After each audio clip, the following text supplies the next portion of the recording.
The New Orleans Saints did not have an answer for Philadelphia's run defense. Well, they did, but then Philly had an answer to that. We got all that and a little bit of lagniappe for you on today's episode of Locked On Saints.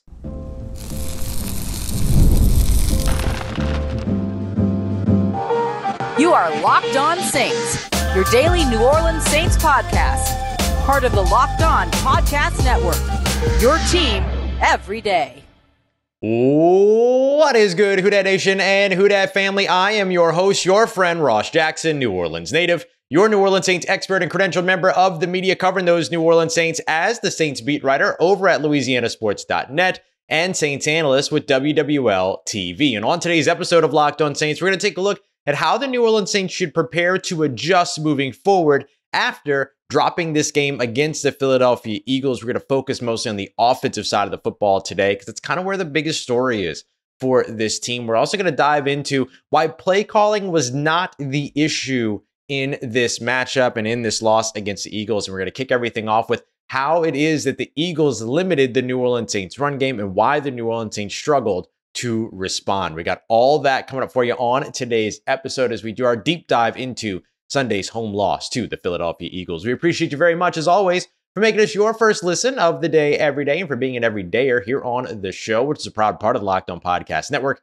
your team every day. Today's episode is brought to you by our friends over at FanDuel. Place your first $5 bet and you'll get started with $200 in bonus bets guaranteed. Just visit FanDuel.com to get started. Well, the Philadelphia Eagles had a great game plan for the New Orleans Saints run game. And as the New Orleans Saints worked on trying to counter that, the Philadelphia Eagles had an answer ready. This is how the Philadelphia Eagles limited the New Orleans Saints run game and what they can do about it moving forward. So we spoke in yesterday's post-game episode about the Philadelphia Eagles 6-1 sets, which we'll break down here in case you missed that episode, where they would line up six defenders on the defensive line, or rather on the line of scrimmage, and then one linebacker over the top. This complicates things a lot for a zone run offense that wants to get a lot of double teams in. So anytime that the Saints were in 12 personnel, which includes 2 tight ends,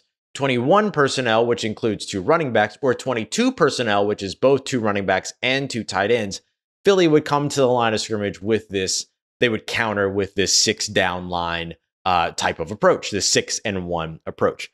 And so what did that do? Well, that made it really tough for the New Orleans Saints to get these double teams engaged because you're literally got 6 men on the line of scrimmage, and then you probably got 6 guys on your line of scrimmage as well, particularly in those 21 personnel sets where you have 5 offensive linemen and a tight end on the line. And then the fullback is really just trying to lead the way as a lead blocker and help to open up or blow something up in the gap that the tight end and tackle is trying to create over on the outside in this outside zone run. So what we saw for New Orleans a lot of times is that they would only get one double team, and it was on the back side of the play, not the play side. The reason why the double teams are important is because when you can get multiple double teams, typically you try to get 2 double teams when it comes to the outside zone run, and you want at least one of those to be over on the play side where the ball or where the running back is going. The reason why is because then you lock down that one defender, and then one of the players from the double team leaves the double team when they feel that, when everybody feels that the one-on-one is going to be good.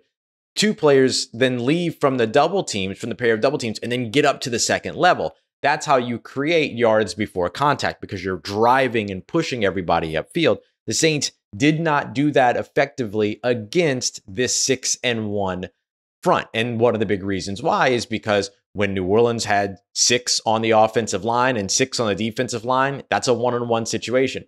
Even if you decided to leave the backside player unblocked, you're still only going to get one double team. And typically that's going to happen on the backside of that play because that's where the player is freed up. And then as soon as you start to get over to that side, that one linebacker that's over the top fills whatever gap is being created and tries to drive your running back inside. Because remember, with the outside zone run, you've got 3 options: your bend, your bang, your bounce. And so not everything that went up the middle for New Orleans was designed specifically to go up the middle. It's just that Alvin Kamara had to make a choice and the outside lane was gone. I'll get into more of the run calls up the middle thing because I think that there's a narrative out there right now that isn't true, but I'll get to that in our second segment.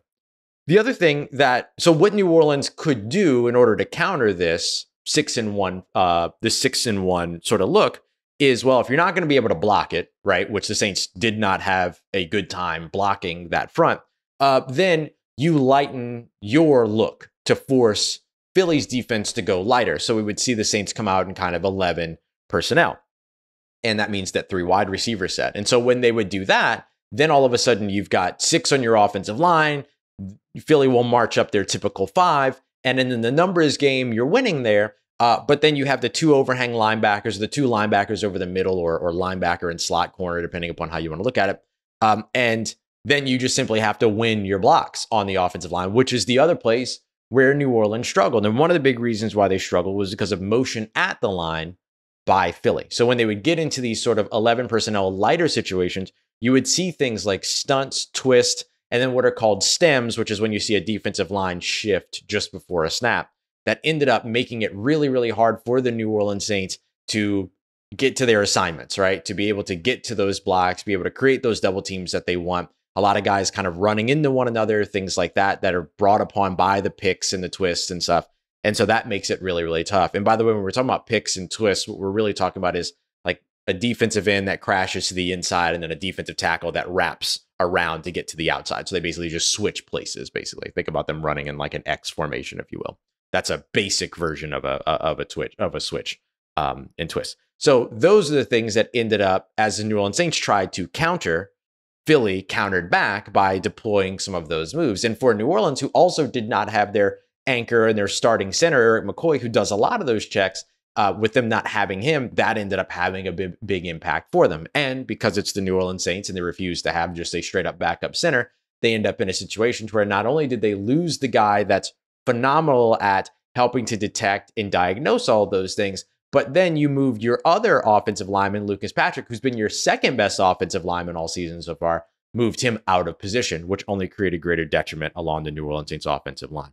So that ended up being a big issue for New Orleans too, is that the injury in the offensive line created a little bit of a less effective ability to block Philadelphia when they did go light and were not in that 6-1. So what are the things that the New Orleans Saints can do to improve on this? Well, look, there's a truth to this that the Saints might not see this very much moving forward because not a lot of teams have this scheme and the personnel to be able to support it. But if they were to, it's a great scheme to get these quick passes, slants, quick outs, quick ins, stuff like that off on the defense and then force the defense to kind of back off a little bit. It's an example of, we always talk about the run setting up the pass, but there are examples of the pass setting up the run, and that could be one of them. Another thing is to move the pocket, some of those like speed, some of those speed outs and things like that you might be able to take advantage of by moving the pocket right off of the line. And when I talk about that, I mean not necessarily running a play action, but getting the snap and the quarterback immediately starts to roll to the right. Players move to the right. You get a levels concept over on the right side of the field. Pick one of those, depending upon which one's open, and then get into a rhythm. Because I think that was one of the other things. You have to force a defense kind of to respect the pass to build off of your run game. And simultaneously with the quick passing game, you're making them do that and you're getting into a rhythm on the offensive side. So I think that those are a couple of things that are just kind of small examples that Saints could do to counter this if they see it in the future. One thing I want to be really clear about, though, because I've seen a lot of complaints about this, the New Orleans Saints play calling was not an issue for this game. And I want to dive into that because I think Klint Kubiak, who got a lot of praise over the course of the past 2 weeks, is now getting a lot of criticism, and he doesn't deserve it. We got that coming up for you next as we continue on with today's episode of Locked On Saints, part of Locked On Podcast Network, your team every day. Today's episode of Locked On Saints brought to you by friends over at DoorDash, my favorite food delivery service app, the one that I always go to, especially on game days like Sunday. They came through in the clutch, got a little bit of that dog, brought over to the house, all that kind of stuff. Nice, easy dinner while I was finishing up writing and studying and all the other things to get ready for this episode. Awesome to just be able to rely on that, have it brought to my door, not have to worry about it. And it's great for game days too, because then you don't have to cook and do all the preparation, all that good stuff. DoorDash is awesome. They also give you access to convenience stores and grocery stores in your area.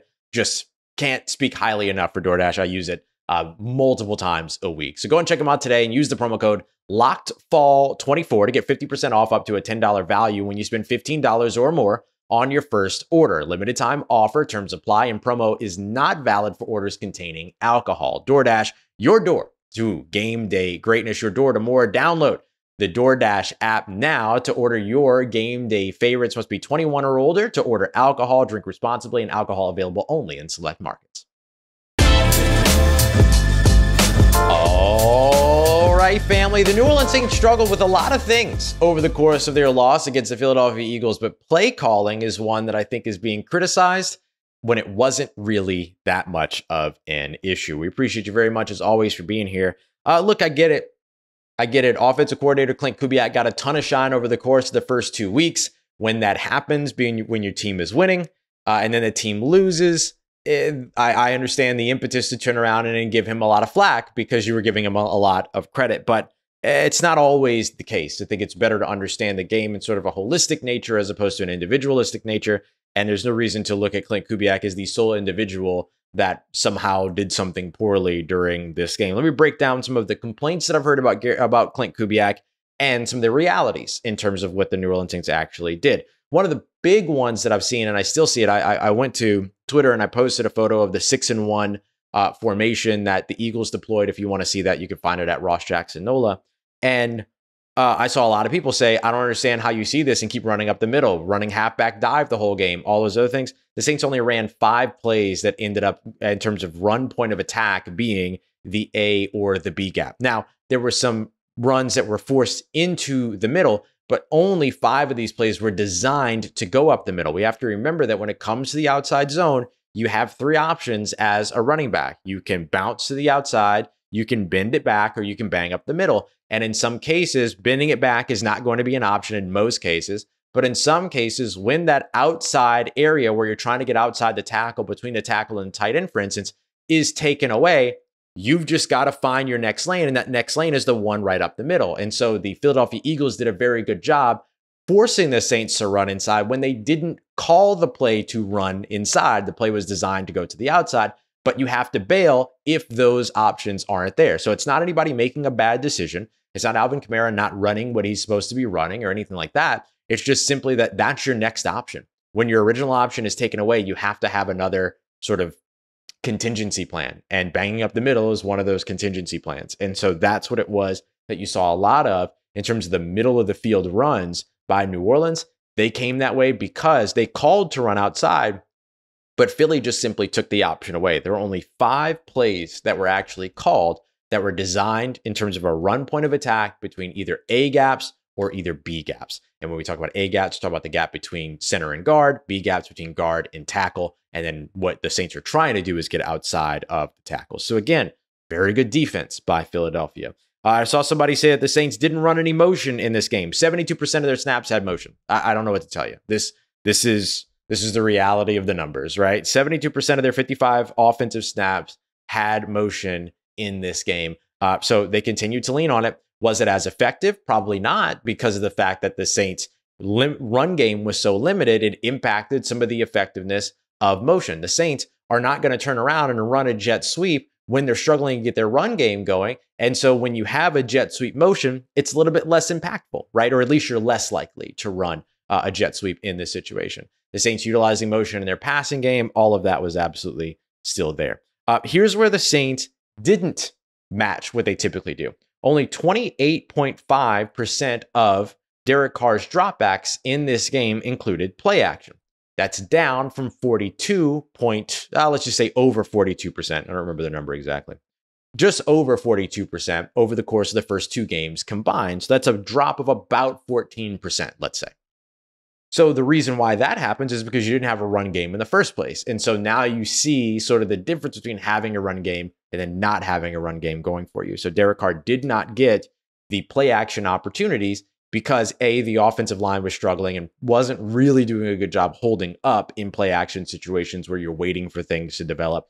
Also, he didn't have an effective run game, so play action wasn't as effective anyway.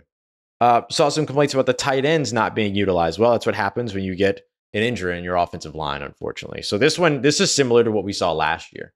to where the tight ends ended up getting taken out of the passing game because they were forced to help so much in terms of pass protection and protection along with the offensive line. Once Erik McCoy went down, and then you lost your best player in your offensive line, then your second best player in your offensive line moves out of position, and then you go to a player that hadn't played yet so far this year at left guard.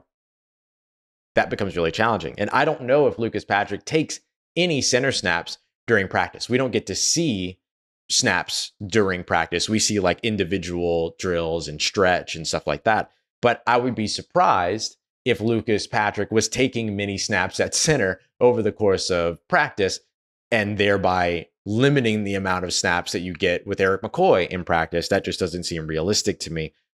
We'll see how much of that actually happens. But now, going into next week, ideally, if they're not going to have Erik McCoy, which seems likely if you ask me, we'll see for sure over the course of practice week, but seems likely, how much a week of practice at the actual position helps Lucas Patrick, how much a week of practice at the actual position helps Olujudo or Nick Saldiveri, whoever gets to start at left tackle, or excuse me, at left guard. So I think that those things will end up having an impact as well. Couple of things that I think that could have gone better. I think that you could have countered a little bit more when it came to Philadelphia's front. I mean, we just talked about the quick passing game and how that might be able to help to set things up, quick slants, ins, outs, stuff like that, digs, whatever.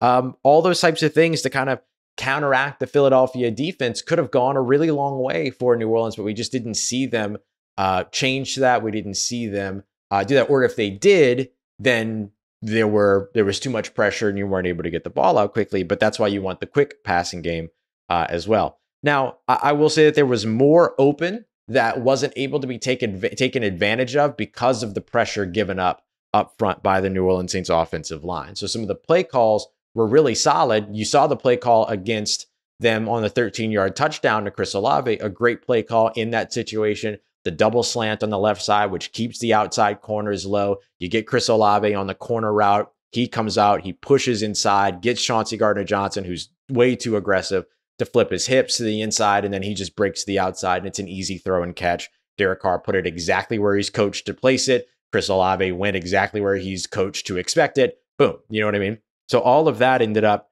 working for New Orleans in those situations. And there were other play calls like that developed and that had things available, but the Saints weren't able to take advantage of them. And look, Rashid Shaheed looked at me last night and just straight up said, I got to catch those. And that was one of the other things too, is that you also had some passes that were downfield that could have been, that were opportunities that just weren't able to be taken advantage of. And so that's something else that I would recognize as well, is that those play calls created those opportunities. You just weren't able to execute as cleanly as you'd like in those opportunities. I said this in yesterday's episode as to why not to panic. One of the things that I'll repeat here is that this is very different than what you saw with Pete Carmichael last year, when you needed Pete Carmichael to become an entirely different person in order for the offense to look different. Now, at this moment, that's not what's needed from Klint Kubiak. What's needed from Klint Kubiak is simply to get back on what he's already proven that he can do. But again, I don't think that play calling was the issue for New Orleans. I think you look at the injuries on the offensive line. I think that you look at the inability to block. I think you look at the inability to run, the inability to be able to utilize play action because of the lack of run. All those things to me had a greater impact on the New Orleans Saints offense. On the defensive side, you got to not run into each other. You have to maintain your lane discipline in the run game, and you got to maintain your eye discipline in the run game. Like, easy stuff there. But I think that all of those things, including maybe you could say a decision to go for it on 4th and 1, not utilize Jamal Williams in that situation, not kick a field goal in that situation, whatever it is that you want to do. But criticizing the offensive play calling, yeah, I think you're safe here. I think you're safer than you feel here as a Saints fan, that this is not a repeat of last season's play calling issues. I think you can breathe easy on that. All right, coming up next, I want to take a look at what it is that New Orleans Saints do next to adjust, because the path forward feels pretty clear, because really what New Orleans experienced against Philly might just be unique. We got that coming up for you next as we continue on with today's episode of Locked On Saints, part of Locked On Podcast Network, your team every day. Today's episode of Locked On Saints brought to you by friends over at FanDuel, who are right now looking at the New Orleans Saints as a 1.5-point underdog on their way to Atlanta this week against the Falcons. Now remember, typically home teams are gifted 3 points. So maybe you could say that means that they really look at the Saints as 1.5-point favorites. But hey, look, coming off of a loss for both of these teams, this game could truly go any way. So depending upon how you feel, you think the New Orleans Saints can not only cover that, but maybe even win outright. You can dive into the money line and much more over at FanDuel. And there's so much more you can get into over on FanDuel too. When you get a hunch in the middle of a game, you can check out the latest stats. You can view play-by-play and so much more, including live betting and all that other stuff, live props that you can get in on as well. All on the same page where you place those bets, you can find play-by-play stats, all of that. So you can keep up with everything that's going on. And right now, you'll get started with $200 in bonus bets guaranteed as a new customer when you place your first $5 bet. To get started, just head over to FanDuel.com. Let's get it, Who Dat Nation. The New Orleans Saints kind of have a pretty clear path in terms of how to move ahead from this loss against the Philadelphia Eagles. I want to start off here with my overall point, which is that the Saints don't really have to change much about what it is that they do. They just have to be able to execute it. And look, one of the things that we talked about from the very beginning of the season and beyond, even after the first 2 games and the super hot start that New Orleans had 91, points over the course of the first 2 games, 370 rushing yards over the course of the first 2 games, all that stuff. One of the things that we talked about was like, they just have to stay healthy. And so far, we've seen them kind of stay healthy. But look, not having Taysom Hill, losing Erik McCoy, those things clearly had an impact. They weren't the things that lost New Orleans the game. They aren't excuses for them losing, but they did have an impact. And so I think that like a big thing for New Orleans is get healthy, stay healthy, or as healthy as you can be in the NFL. We're seeing it all around the NFL as usual. Players and seasons ending and all these other things. Hopefully we don't see that here in New Orleans, but we'll see. New Orleans is going to have to navigate those situations and injury situations, attrition, just like any other team in the NFL. The other thing that I want to highlight here is that not every team will be able to do what it is that Philadelphia did. And I don't mean do it effectively. I mean march 6 players up to the line of scrimmage and utilize 1 linebacker in the middle of the field. First of all, New Orleans is going to adjust to that. And they'll be able to kind of utilize, like we said, the pass game to set up the run game. But not a lot of teams have the scheme, talent, and personnel to be able to support that formation, right? To be able to utilize that on a consistent enough basis, which the Eagles deployed on just over, I think it was just over 10 of the Saints' 29 rushes. So it was enough to stymie them there. But then also you had the twists and stunts and things that were done in sort of those lighter packages as well that also gave the New Orleans Saints trouble. So it's a little bit of a perfect storm in terms of what New Orleans was dealing with. They won't always run into these perfect storms. Not a lot of defenses are going to be able to do what it is that Vic Fangio's defense was able to do, because not a lot of defenses run typically five on their defensive line. This is what Philadelphia does on a down-by-down basis. They typically have their 4 down linemen and then Zach Bond on the line of scrimmage, and then 2 linebackers or a linebacker and a slot corner kind of manning the middle of the field. That's their typical outlook. Not a lot of teams across the NFL do that. Some play under, don't get me wrong, but not a lot of them do that. So the Saints won't run into this very much, but when they do, they've got to be able to counteract to all of it. So they need an answer to those situations. The quick passing game, moving the pocket, speed outs, like all these other things. These are all small examples of much greater things that I'm sure that Klint Kubiak and others can come up with in terms of how to combat this. But the quick passing game and making them back off, making them respect your passing, even if it's dink and dunk for a second to get them to do that, to open up the rest of your game, I think is an easy way to get to it. You have to see if that's something that the New Orleans Saints are going to be able to do. They also are going to have to figure out what their answer is without Erik McCoy. Again, look, a groin injury, which is something that plagued the Saints all throughout training camp. Several players missing with groin injuries, hamstring injuries, things like that. Lots of soft tissue stuff all throughout training camp. And we're seeing it again here as the season continues on. We've seen calf injuries, we've seen groin injuries, we've seen foot injuries, like all these other things. I don't know if foot's really soft tissue, but you know what I mean.